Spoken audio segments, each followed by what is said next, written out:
Well, all week on the 7 on 8, we're taking a closer look at all sides of the vaping epidemic. We've heard from a West Michigan vape shop owner leading the push to stop the statewide ban on flavored nicotine vaping products. Well, tonight we're hearing from a pulmonary disease doctor, Dr. Shelley Schmidt with Spectrum Health. Dr. Schmidt, thank you so much for being with us tonight. Thank you so much for giving me the opportunity.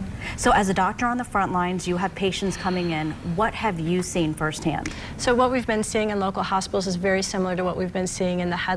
We've been seeing patients come in with lung injuries, coughing up blood, requiring even life support and need for ventilators.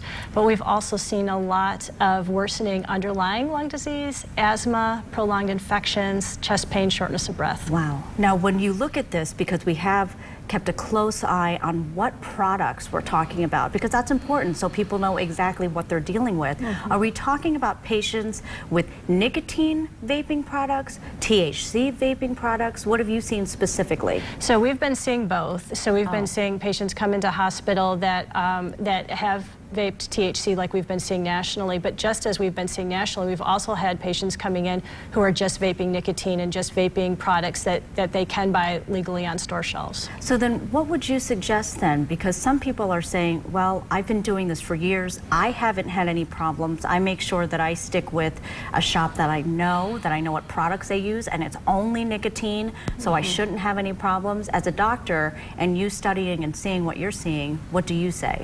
So the current CDC recommendations are really for all people to stop vaping until we have a better idea of what's in these devices.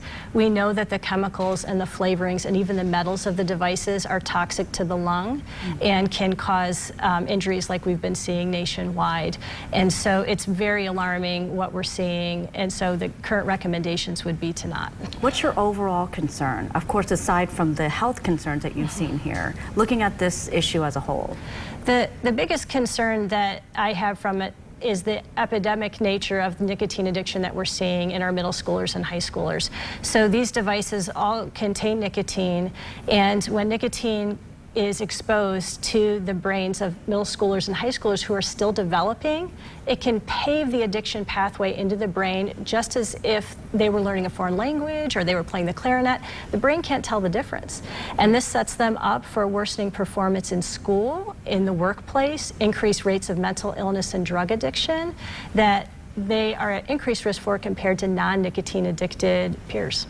Dr. Schmidt, pulmonologist with Spectrum Health, appreciate your insight on all of this. As I said, we are taking a look at several different angles of this. You can see all of the stories on woodtv.com. Tomorrow we will be talking with an addiction specialist, and later this week we will sit down with several high school students as well who saw this coming into play when they were in middle school.